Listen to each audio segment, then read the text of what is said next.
Hey, good morning. We've got a little bit of a nasty gap down here. I guess we kind of thought something like this was coming after the meta irrational exuberance. Remember that comment? And then the internals being where they are, we knew some kind of corrective price action was going to happen. And you can see sentiment up here. And maybe it'll tag that even with a day like today. Sometimes I don't give it up right away. But anyway, I don't know what you call this in candlestick terms. I'll just call it bearish, marking a short-term top, but it gapped up, and now you can see it's gapping down below the bottom of that bar. So this gapped up above the high of that bar. This gap down, we'll see what it is in by 9:30, but it's kind of like a bearish gap island reversal kind of thing. Yeah. So yeah, shooting star, Haramai, whatever. Make up some name. Like Dan made up bear sandwich and bull sandwich years ago was appropriate. So we can make up some name. But anyway, it's bear, call it what you want. It's bearish. It's a bearish gap. But this is still trending up. It took out these pivot highs. There is support here. I mentioned this earlier in the week about if we did top out here, while this pattern obviously is erratic and displays uncertainty, you've got an area of congestion and then another area of congestion. So it's not like prices have run up like here. This is on an intraday chart where prices run up and create a void because they just skyrocket. There's no congestion. So there are stopping points on the way down, or there should be. Of course, if it was to cut through that, like break down, cut through this low, like as if it wasn't there, there's a giant message in that too. But I don't expect that to happen. It usually doesn't happen.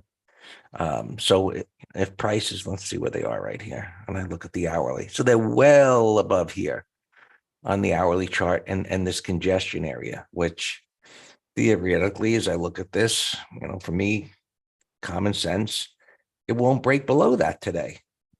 But of course, we'll see. But there's a decent amount of support there. So I don't think it's going below that today. So that's where, give or take, where you want to be on the downside of a credit spread. But because this is trending down, what did I write it down?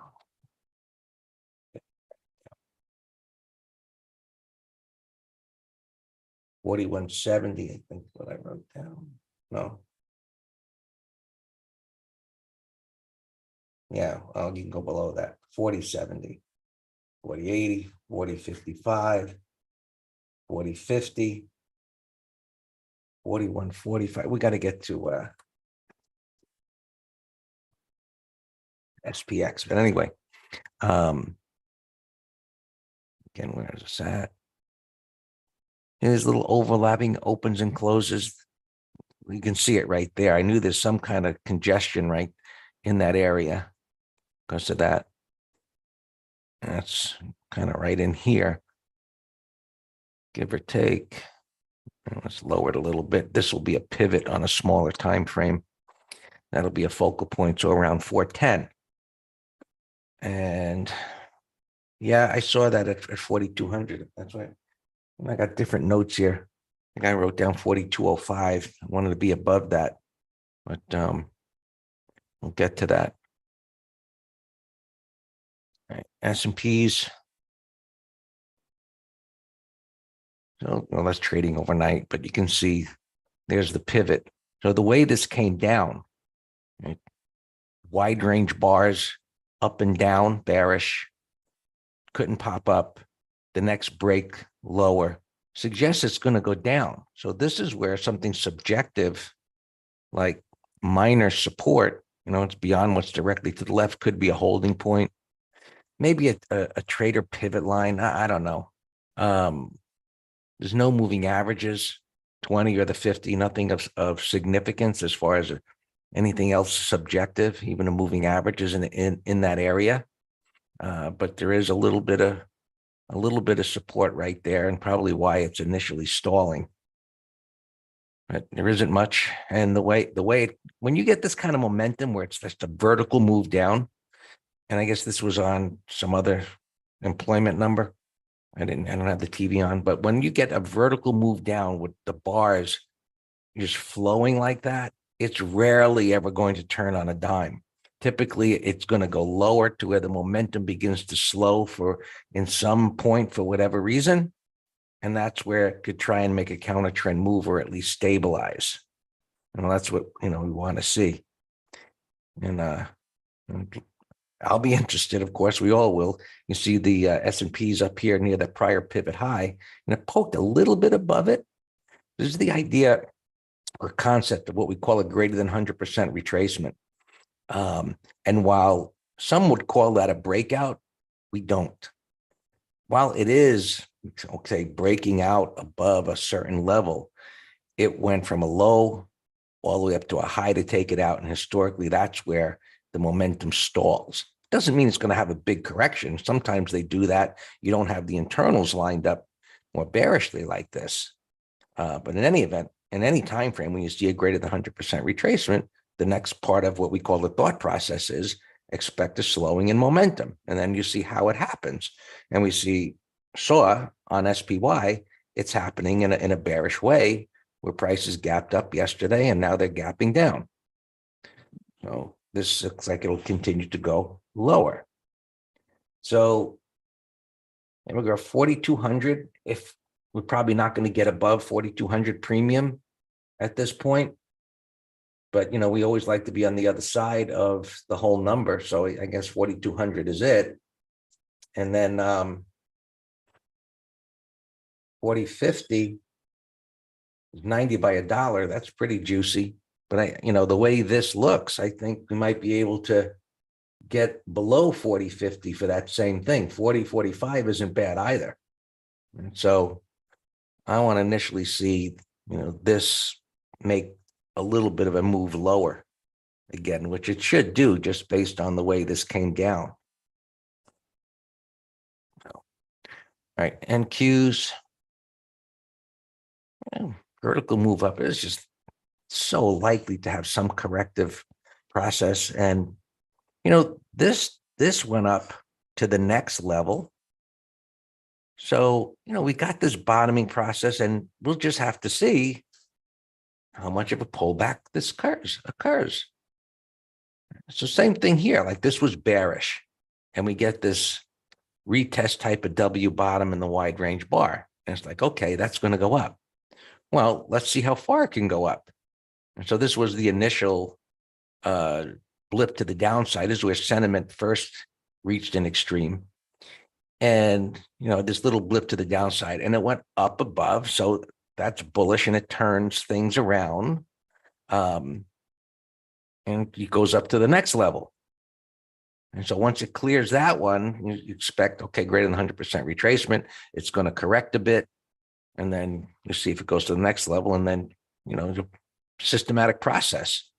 You got this congestion here. So on the way down, does it hold here or not? And so you bring your alert up into that area. And since it went up vertically, right, the probability of coming all the way down there is pretty good unless it can begin to create some support area. So we need information. Right now, it looks like it's going lower. But the strength of this suggests it shouldn't get all the way down here today. That would be surprising and super bearish.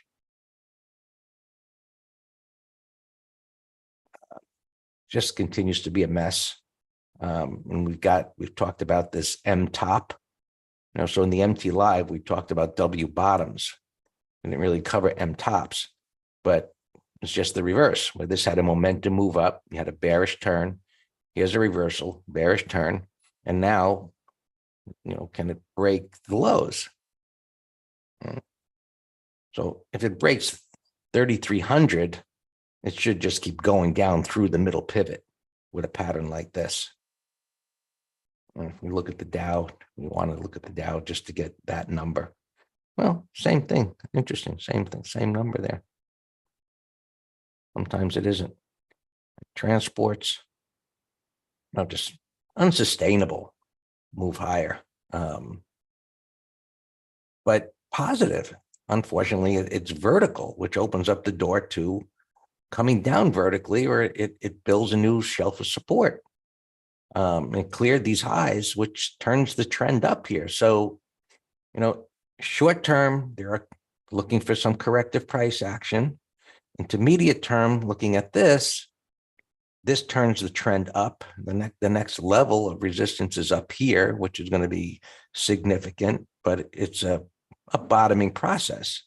And so, while we often talk about wide range bars and just objectively looking at this to say, okay, whatever's going to happen here, correction wise, we want it to stay in the upper half. So above 15,000. And, ideally it would, I don't know if it'll stay in the upper third, but we want to see the closing prices stay in the upper half. And that kind of lines up with minor support.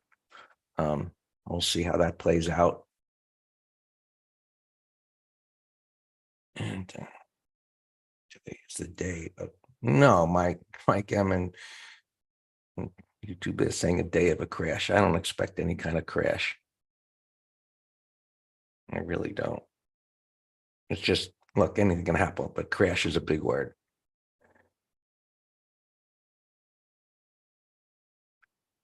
And so this got extended, it cleared the pivot, came up to the next level, and, look to the left. How many times can I say it?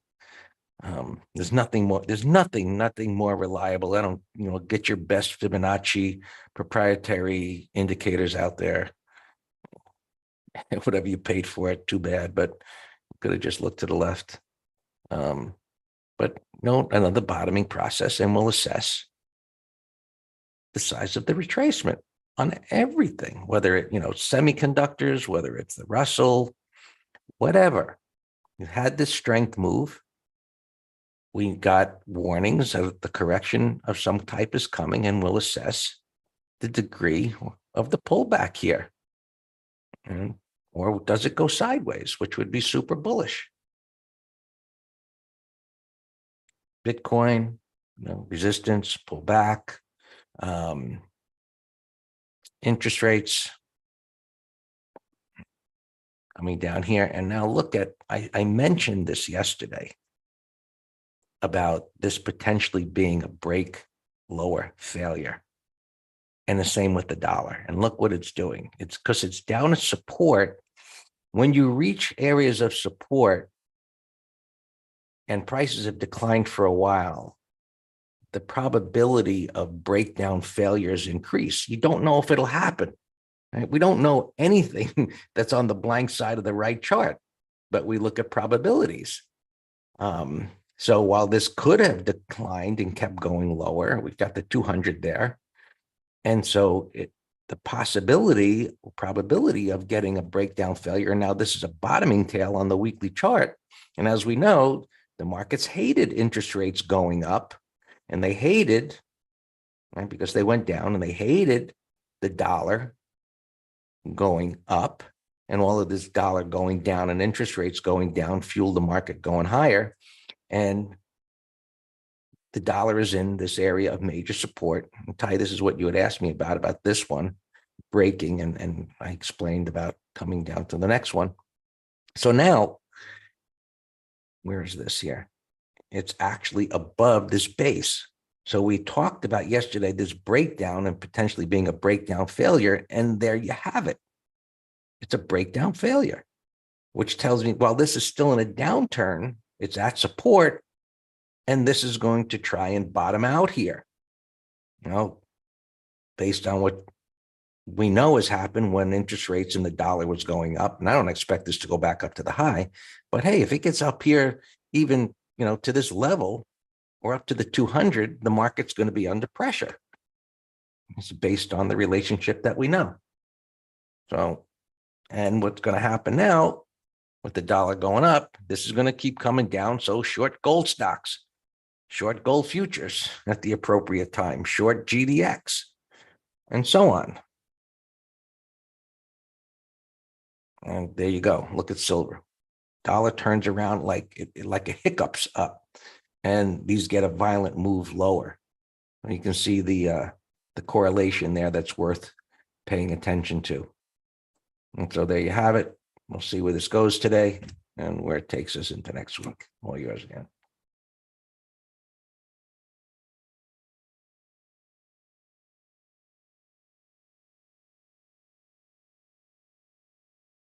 Good morning.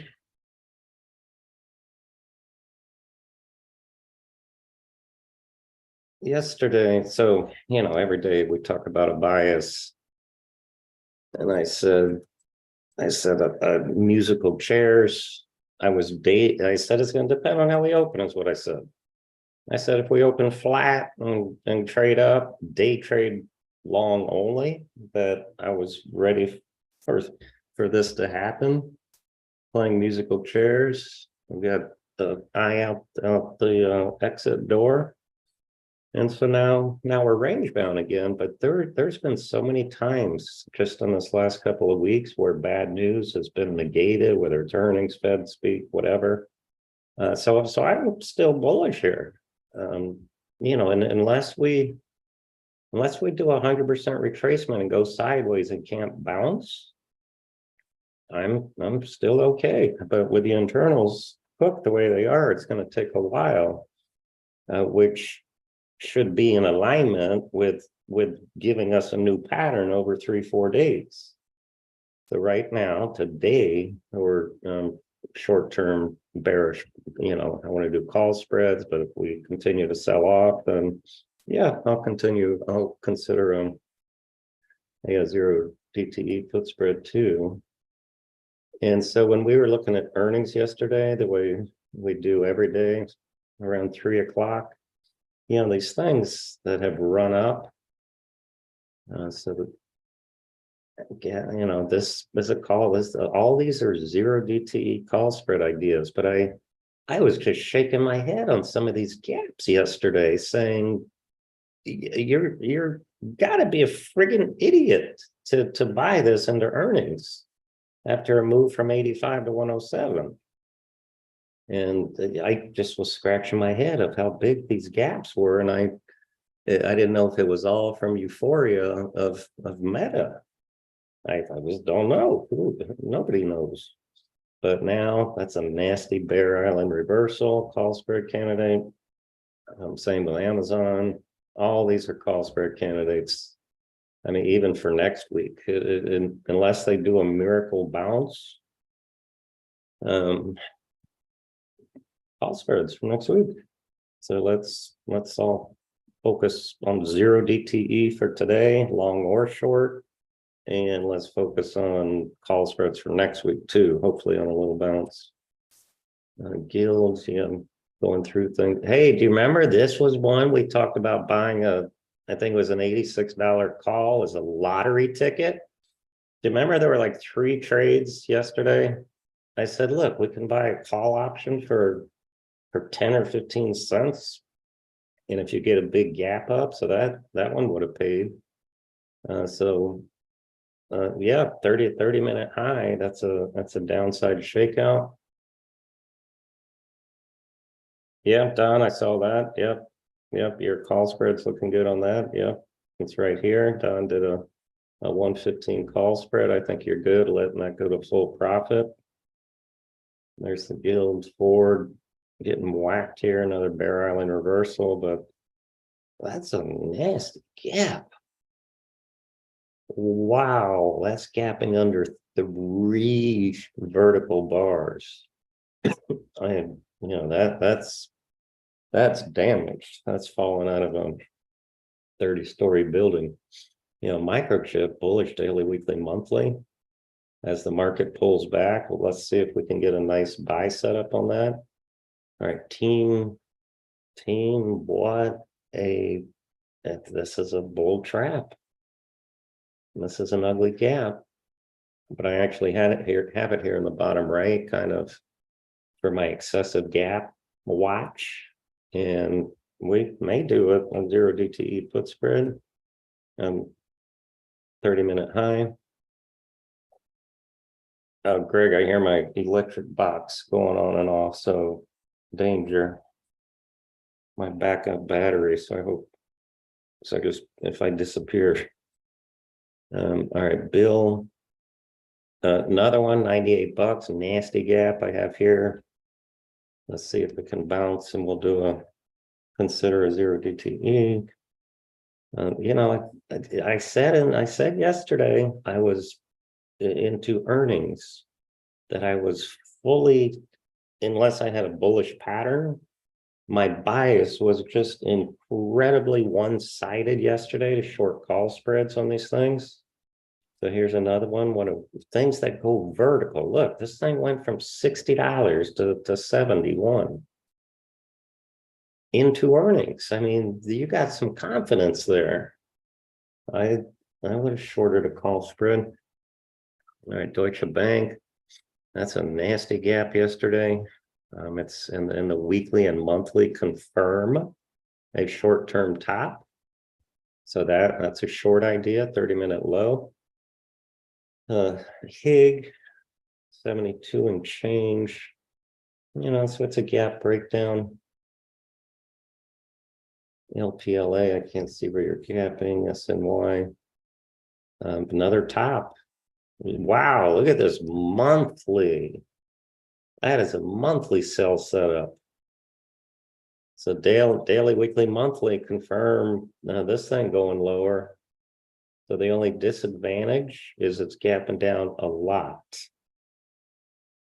If this were only gapping down a little, then that would be a tier 1 short. All right, Charlie India was relatively flat earlier, so I posted it as a call spread under yesterday's low. It's bouncing a little bit, which is totally fine, because then if it triggers, it'll be even better. This is what I call a sloppy buy setup, but you still got railroad track 2050, so that's strong. LYB, no pattern, I don't see a gap. ZBH opening flat. You know, when you sell credit spreads on these earnings things, that's exactly what you want. Open flat. Well, for condors. For call or put, you want a gap in the intended direction. Should, no pattern, opening flat. But all time frames are kind of in alignment to go lower. You got a sell setup here. You got a 1, 2, 3 on the weekly and a sell setup on the monthly. I'll keep that on the list. Avatar, see another one. I would have shorted a call spread, you know, going vertical. That would have worked. SIBO, I was bearish. I was looking for a call spread also, and this was one we actually did short in our advisory letter a while back. That's a big old gap. I mean, just visually, I know it's only $3.82, but visually, that's a nasty gap. Look at the size of the daily ranges. Another one rallying into earnings, call spread idea, opening flat. BEP opening flat and no pattern. SAIC. This, if it opens flat, is more on the bullish side. So you can buy, you know, 10-minute high, whatever. BEPC, no pattern, you're going. ARCB, another vertical one. I would have shorted a call spread, but it's a buy on a pullback, daily, weekly, monthly. EAF, another call spread. You see why I was so bearish on, you know, call spreads and their earnings? I mean, look at this. So that one would have worked. I think he would have been 100% so far on the ones we've called call spreads. All right, this VRTS light volume, but that's a buy on a pullback. Bullish daily, weekly, monthly. I'll leave it. Whiskey Tango. Opening flat, no pattern. JOUT, I can't tell where you're gapping. It's light volume, but I kept it here because daily, weekly, monthly look great. Just a couple others here real quick. Skechers, I think, had earnings. Gapping down to 45, so that's a nasty bull trap there on Skechers. This one I just found. I mean, this was an amazing breakout, daily, weekly, monthly. It's not an earnings trade, but I hope we get a controlled pullback. That is a beautiful multiple time frame alignment. RGA, no pattern, and I can't see where you're gapping. Crosshead earnings, that would have been another one. I would have done a call spread. You know, just it's you know, I'm not shorting the stock, but I'm saying that's a look at this beautiful turn here. In January at the all the converging moving averages, that looked great as a long breakout. DLB looks like a short-term gap and crap. Mr. Bearish Gap, that's a 0 DTE call spread. That's one of those Bitcoin stocks too. Sina, another one. I would have shorted a call spread. I mean, I would have been 100% on call spreads on this earnings date because of the patterns. So that's a nasty short-term top. This I had on my breakout watch list, but the gap messed it up.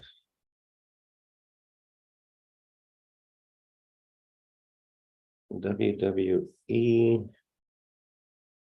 Not bad. See if it can settle down. It's a buy setup with a bullish turn. TWOW.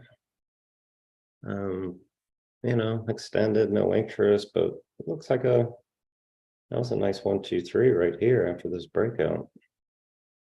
The weekly and monthly look like it has room.